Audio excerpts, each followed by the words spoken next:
किसी भी परिस्थिति में डर, चिंता या तनाव महसूस करना बड़ी ही आम बात है। पैंडेमिक आया है। पैंडेमिक के आने के बाद इतनी सारी लाइफस्टाइल चेंजेस हुए हैं कि उसमें जिस तरह से आप फील कर रहे हैं, वो फील करना बड़ा ही नेचुरल है और आप अकेले ऐसे नहीं हैं जो इस तरह का तनाव महसूस कर रहे हैं। तो आज हम इन्हीं चीजों को लेकर बात करेंगे, मेंटल हेल्थ को लेकर बात करेंगे।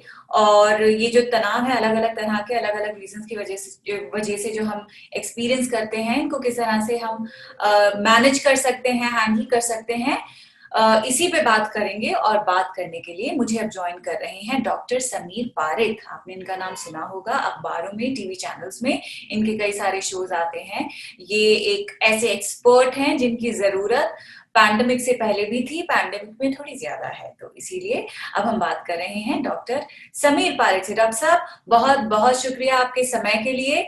और आज जो हम सवाल पूछने जा रहे हैं आपसे, पैंडेमिक की शुरुआत से ही ये सवाल सबके जहनों में थे। बस फर्क इतना है कि जैसे जैसे पैंडेमिक बढ़ता गया, इन सवालों में, इन इश्यूज में सिर्फ इजाफा होता गया है और नए सवाल जुड़ते गए हैं। तो एक एक करके मैं सब आपसे पूछने वाली हूँ। पहला सवाल आपसे यही है सर कि कोरोना के समय में जो बदलाव आए हैं हमारे जीवन में, वर्क फ्रॉम होम, अचानक से हमें बोल दिया गया है कि जी वर्क फ्रॉम होम होगा, आपको करना पड़ेगा।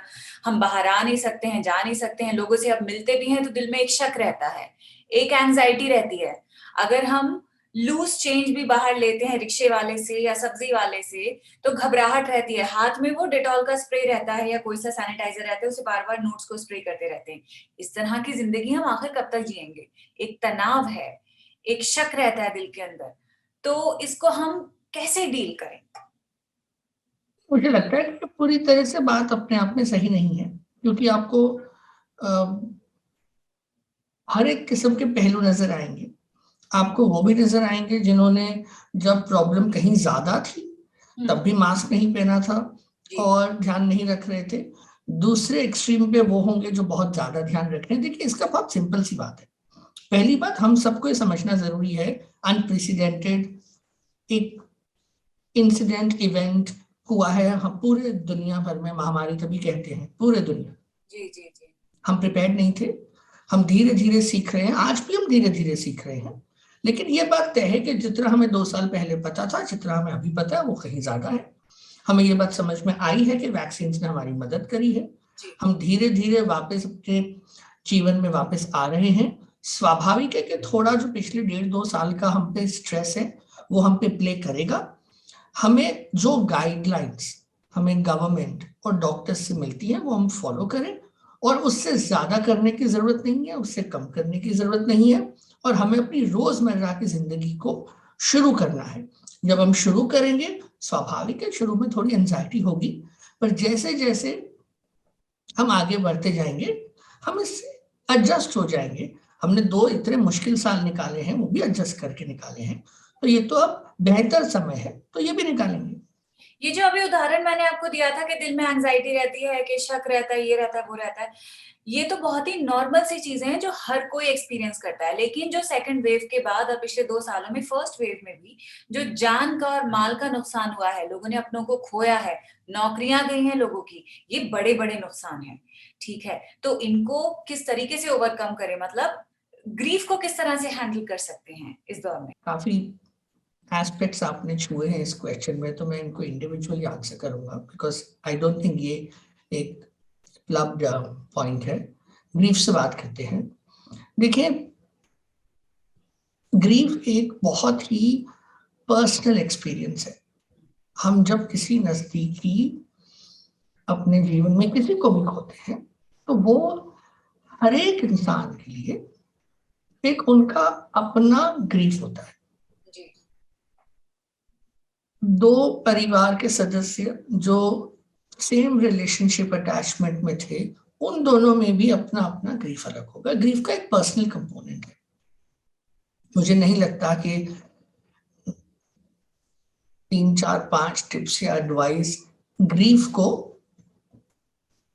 असर करती है। मुझे लगता है ग्रीफ के लिए जो चीज मायने रखती है, जो पहलू हेल्प करता है, वो सपोर्ट सिस्टम है।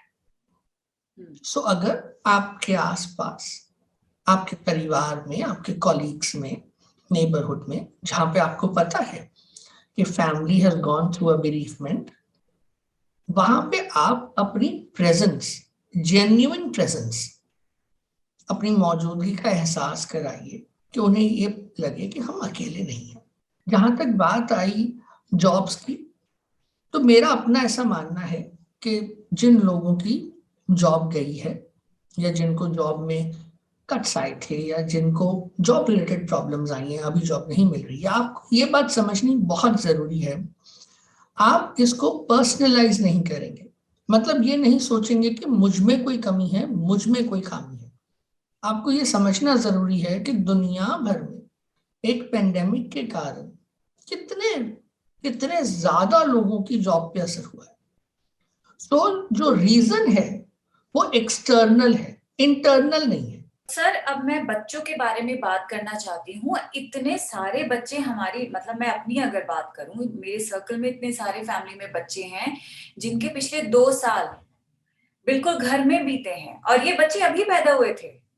3 साल के थे तो पैंडेमिक हो गया है, पैंडेमिक खत्म होने की कगार पे है तो 5 साल के हो गए हैं, यानी अपनी जिंदगी का जो भी हिस्सा है ज्यादा उन्होंने घर में काटा है। तो ऐसे छोटे छोटे बच्चों की मेंटल हेल्थ पे क्या प्रभाव पड़ता है इसका? स्कूल बंद है, बच्चों में किस तरह का स्ट्रेस होता है जब एग्जाम कैंसिल हो जाते हैं, स्कूल उन्हें नहीं जाना पड़ता।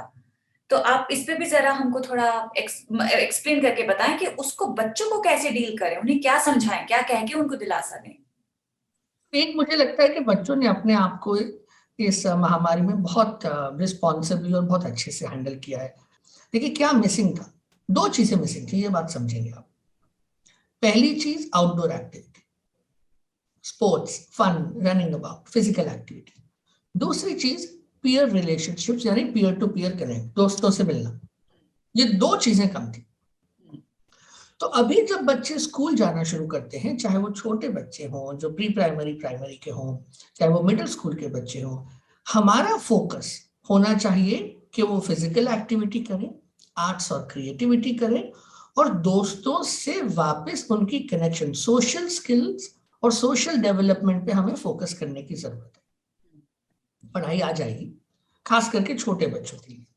जहां तक जो टीनेजर्स हैं, एडोलेसेंट्स हैं, जिनको एग्जाम रिलेटेड एंजाइटी थी, मैंने पिछले साल भी बहुत स्टूडेंट से इस बारे में बात करी थी, जो चीज तुम्हारे कंट्रोल में नहीं है उसके बारे में सोच के कोई पॉइंट नहीं। तुम्हारे कंट्रोल में क्या है? दिनचर्या अच्छी रखो, पढ़ाई करो, रूटीन रखो, कॉन्फिडेंस बनाए रखो। अब एग्जाम आज होता है, कल होता है, डिले होता है, कैंसिल होता है, तुम्हारे कंट्रोल में नहीं है। कोविड के दौरान और मैं आपसे जानना चाहती हूँ कि और क्या ऐसे इश्यूज हैं और क्या ऐसी बातें हैं जिनको लेके लोगों की मेंटल हेल्थ बिगड़ी है? क्योंकि एक अनप्रेसिडेंटेड, अनप्रिपेयर्ड एपिसोड हम सबके जीवन में आया, जो ना केवल हमारे जीने के तरीके को जिसने बदला, रोका, हमें चेंज करने में फोर्स किया, साथ में इकोनॉमिक, एकेडमिक रिलेटेड प्रेशर्स आए, उसके साथ में बीमारी का डर आया। बीमारी में हमें ये भी डर था कि हमने अपनों को खोया, जी। और प्रेशर ये भी था कि क्योंकि इतना ज्यादा बीमारी थी कि हमें मदद मिलेगी नहीं मिलेगी, और जो सारा मीडिया, सोशल मीडिया के माध्यम से हमें दुनिया भर में भी क्या हो रहा था वो भी पता चल रहा था। हम वर्क फ्रॉम होम किए, हम सेल्फ सस्टेनिंग पे आए, हमने बहुत बदलाव किए। तो ये सारी चीजों ने हमें डिस्ट्रेस बढ़ाया है, यानी हमें एक मानसिक लेवल पे हमारा स्ट्रेस लेवल बढ़ाया है, जो स्वाभाविक है, जिसका ये मतलब नहीं है कि जिसको तनाव आया वो सब मानसिक बीमारी है। ज्यादातर लोगों का तनाव और स्ट्रेस लोगों से बातचीत करके, अपनी दिनचर्या को ठीक करके, अपनी सोच में सकारात्मकता लाके जी। वो धीरे धीरे सेटल हो गया। When it comes to mental health, मुझे ये भी लगता है कि हम लोगों ने ये समझा कि मेंटल हेल्थ, मानसिक स्वास्थ्य के ऊपर हमें इंपॉर्टेंस देने की भी जरूरत है।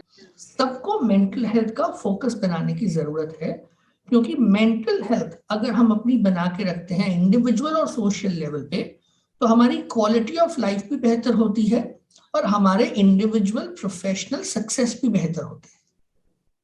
जी जी सर, एक सवाल जो कि मुझे बहुत ही रेलेवेंट लगता है, खास करके अब इस टाइम में जब हम पैंडेमिक के इतने करीब आ गए और मतलब अब निकलने ही वाले हैं जरूर उससे बाहर। वो ये है कि जब हमको कोविड होता है, जब किसी एक इंसान को कोविड होता है, तब तो ठीक है, उसको जो करना होता है, आराम करना होता है, वो सब आइसोलेशन में रहता है। लेकिन जो दूसरे घर वाले हैं, जो उसका ख्याल रखने वाले हैं, उनको भी जो एक अलग सा स्ट्रेस मिलता है, वो भी मतलब उसका भी मैग्नीट्यूड जो है वो बहुत होता है। मतलब एक होता है मरीज और दूसरा होता है जो उसका तीमारदार होता है, जो उसका ख्याल रखता है। इससे किस तरह डील करें? एक बात तो ये है कि केयर गिवर या फैमिली को थोड़ा स्ट्रेस होना, तनाव होना अगर घर में किसी को बीमारी आ रही है, स्वाभाविक है। जहां तक बात आपने करी कि हमें क्या करना चाहिए, देखिए मुझे लगता है कि सही अप्रोच है कि अगर हमें लगे कि हमारे परिवार में किसी को किसी तरह के सिम्टम्स आ रहे हैं, तो एक तो समय की बर्बादी ना करके डॉक्टर की राय लें। दूसरी बात, अपने आप को सोचने की करने की जरूरत नहीं है। मैंने ये बात पहले भी कई प्लेटफॉर्म से कही है, सबको घरों में ऑक्सीजन रखने की जरूरत नहीं है। वो पड़े पड़े रह जाएंगे, जहां जरूरत होगी वहां ना हो, ये नहीं होना चाहिए। आपने दवाइयां इकट्ठी करके रखने की जरूरत नहीं है। डॉक्टर जो बोले वो करिए, अपने आप कुछ करने की जरूरत नहीं है। क्योंकि जब हम अपने आप करते हैं, उसके बारे में ज्यादा सोचते हैं, सो हम वर्स्ट पॉसिबल सोचते हैं, जो जिसकी प्रोबेबिलिटी लीस्ट होती है। और हमें एक दूसरे को भी एनकरेज करना है, चाहे वो वैक्सीन के लिए हो, चाहे वो कोविड अप्रोप्रिएट बिहेवियर हो, चाहे वो लोग जो हेजिटेट कर रहे हैं और बाहर नहीं आ पा रहे, उनको सपोर्ट करके भी बाहर लाना है। हमें नॉर्मलाइजेशन की तरफ जाना है। लेकिन कोविड हमें बहुत सीख देके गया है। हमारी हेल्थ, हमारी मानसिक हेल्थ, हमारी खुशियां, ये जो चीजें हैं, ये हमारे ड्राइविंग फोर्स बने, जिससे हम फिर उसी आपाधापी में खो के वैसे ही ना बन जाएं जो हम कोविड के पहले थे। बिल्कुल सही कह रहे हैं सर। अच्छा सर, जिन लोगों को कोविड हो चुका है, वो अब भी किसी ना किसी तरह से उसके असर फील करते हैं। किसी को दर्द रहता है, बॉडी एक रहता है, किसी को थकन रहती है।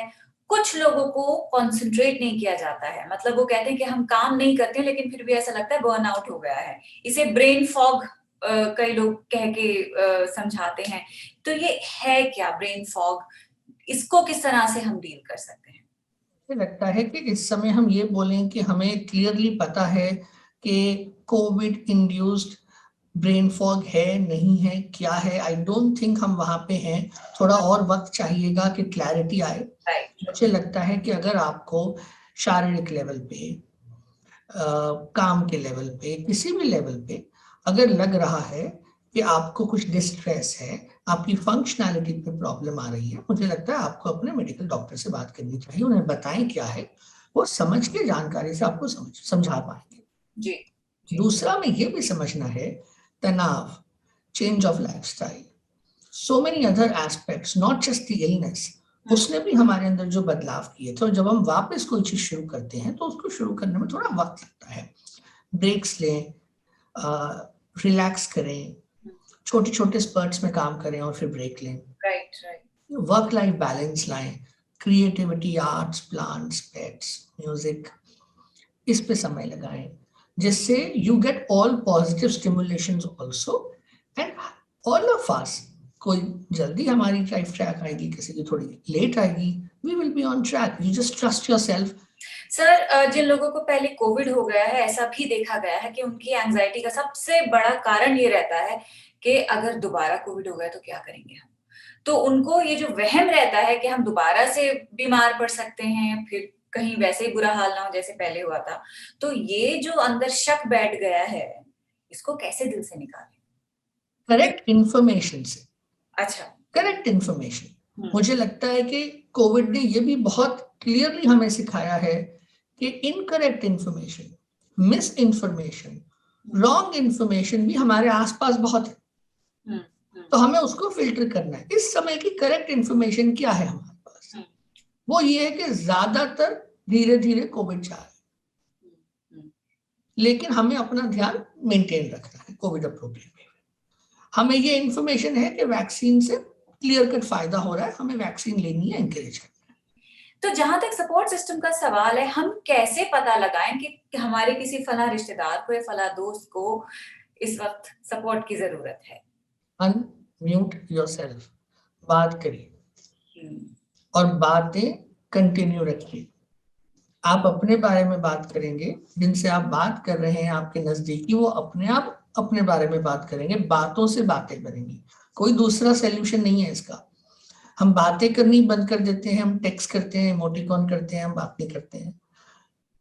हम अपने जीवन की रोजमर्रा की आपाधापी में जिन लोगों के जो हमारे नजदीक हैं उनसे बात करना ही भूल जाते हैं। कितनी अच्छी बात कही आपने। आखिरी सवाल आपसे ये है कि फिजिकल एक्टिविटी हमारी मेंटल हेल्थ को किस तरह से मदद करती है सही रहने में?